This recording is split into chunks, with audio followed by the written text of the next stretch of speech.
So good afternoon everyone. Of course we're at the land and I just wanted to talk about bees because today I did my inspection. It's been just over 3 weeks. I'm trying to leave it as long as possible in between inspections. Reason being that there is such thing as too many inspections.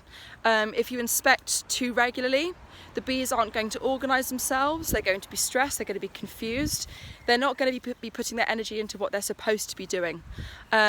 So I just went in just to make sure that everything is tickety-boo and to change over the pollen patty that I put in. Because if you are following anything about the Beekeeping Association, they've actually said now that a lot of bee colonies are starving. Reason being, we've had such a wet spring and they've not been able to get out and harvest the early nectar and early pollen. And so any brood that they're producing, that the queen's producing, isn't getting fed enough, so they just starve, and the colony starves. So I've been feeding my bees using pollen patties.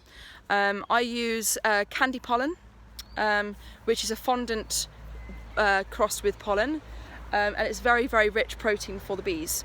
And I decided to check what they'd done in just over 3 weeks. They'd eaten an entire block, probably just under 1 kilo of pollen. So I've changed it over today because I'm still not confident they're going to be able to get enough. There's enough pollen going in, but I'm just not confident enough to just leave them without anything because of just the weather we're having. It's so up and down, and if they're not getting out, that's one day where they're not getting enough food. But I wanted to talk about stings today because for the first time ever I got a sting, and not through my suit. My suit, I can't fault it. Kudos to Buzz Workwear. It honestly works incredibly well. It actually happened just after I'd got out of my suit.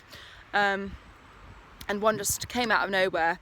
Obviously they could probably smell my pheromones or what have you, and literally lanced my face. So I've got a tiny little sting just here. But if anyone is looking to keep bees and they're a bit worried about what it feels like, to be honest, it was no worse than a nettle sting. I got rid of the sac immediately, so it shouldn't come up too much. It's a little bit hot, but it doesn't hurt. And unfortunately, I did have to kill the bee because it then went into my hair. And I was told by the apiarist as well that is mentoring me from Withy Windle Apiaries. There we go, have a call out to them. So they told me that bees have this natural instinct to burrow into hair. So if you're sat in the garden and a bee lands in your hair and starts burrowing, you have to kill it, unfortunately. And the reason being, they think that you're a bear. So that's unfortunate. I did have to kill one of my bees today, which is really sad. But no, I'm really happy with how everything's looking. I didn't have a chance to video it because Kate's phone, which normally goes in the little arm in front of the hive, the sound stopped working, and I want the sound to work. So I didn't bother with that today. I just got on with it, smoked myself, smoked the hive, went in, just checked that everything's good. No swarm cells, no queen cells. Really good brood, and I had to get rid of a tiny bit of burr comb because they're still trying to build wonky, and we had to try a little bit of honey out of that, didn't we? Mm-hmm. It's tasty. Very, very. So I've been busy building another gate, and this will be for next year's lambing and kidding area. Yes. In fact, let's show what you're doing. Okay. So I'm going to need you to hold it for me to fasten. Yeah. But these pipe clips are what's going to. So I don't think you've ever explained though how you make these gates, because it's absolutely ingenious. I haven't actually. No.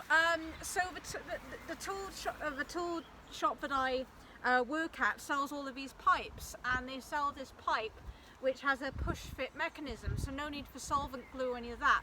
And I found that if I use cable ties and excess bits of fencing, so it means we have no waste, upcycling, then it means that using angle bends and T's to connect these, you can have multiple bars on these gates, and it makes them stronger, and it means any headbutting off kids, etc., it's not, they're not going to pass through. I've added another bit of strong mesh. This is from a dog pen that was thrown out by somebody. Yeah, so our neighbour was throwing out a dog crate. Strong, very strong. Excellent. So yeah, if you're looking to build a cheap gate, honestly the stainless steel ones are very expensive. I think this gate up here alone probably cost a few hundred, if not more, out of the entire price. So if you're looking to make cheap gates, honestly, waste water pipes with the connectors, put it all together. You can glue it if you want, but honestly just putting the wire on it and zip tying it together, very strong. And we've had rams and goats climbing up them. The ram's hit with his head and they don't even do anything. They might bend a little bit, but they're never going to break. And honestly, lightweight, durable, and it's an amazing way of doing things. Anyway, I best help because Kate is honestly trying to do two things at once and it's not working. So I'll leave it there.